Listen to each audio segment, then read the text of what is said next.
She's the best-selling author of The Paris of the East, and fans will be pleased to know that she's released a sequel to the historical novel.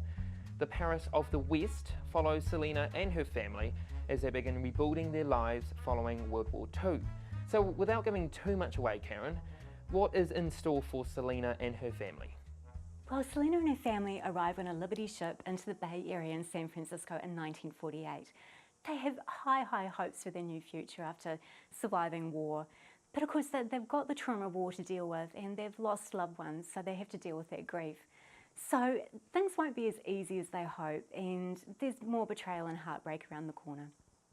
So was it always the plan for you to write a follow-up novel?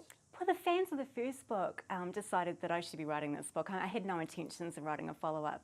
But I thought, yes, why not? They're wonderful characters, and last scene they were in communist Poland, and future looked very bleak. So I thought, yay, let's take them to America. They could have a lovely time there. But of course, taking them to America, they're new immigrants. There's going to be lots of hurdles for them, so that creates drama. And I knew from a lot of my research that, brave, stoic people that got through the war, usually they fell apart when they were in safety. And that's, without giving too much away, that's what happens to my characters. They're in safe San Francisco, and emotionally they fall apart. And you couldn't have picked a better title for the book, could you? Well, I couldn't believe it. I'd already chosen San Francisco as my destination because many Polish people immigrated to San Francisco after the war. But when I was researching book names, actually my husband discovered this, the Paris of the West. It was an advertising slogan to get people from the east coast of America to travel to San Francisco.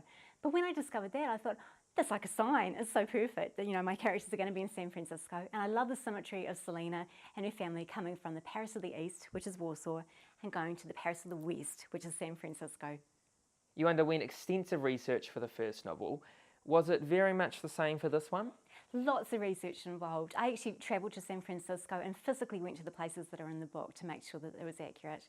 Then the challenge was walking the streets and walking back in time. So an example is I went to the Palace of Fine Arts that a lot of people have been to. It's beautifully restored. It looks amazing today.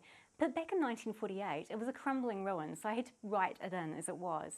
Another example would be the Fillmore district in San Francisco. It's unremarkable today, it's just a suburban neighbourhood.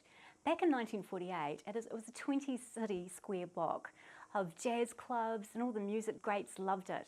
That inspired a new character, her name's Serafina, and she's a jazz singer. And in turn, she comes from a winemaking family that live in Sonoma. So again, we get this research about Sonoma, and I had a lot of fun researching the wine families of the era, and it just took the book in different directions.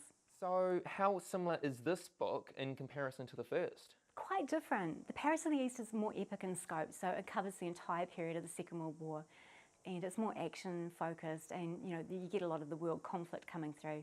The Paris of the West is a much more intimate novel, so my characters come to safety, but emotionally it's difficult for them, so it's really about their emotional lives, not greater world events. So readers are taken on a journey alongside them as they struggle to overcome the many obstacles that come their way.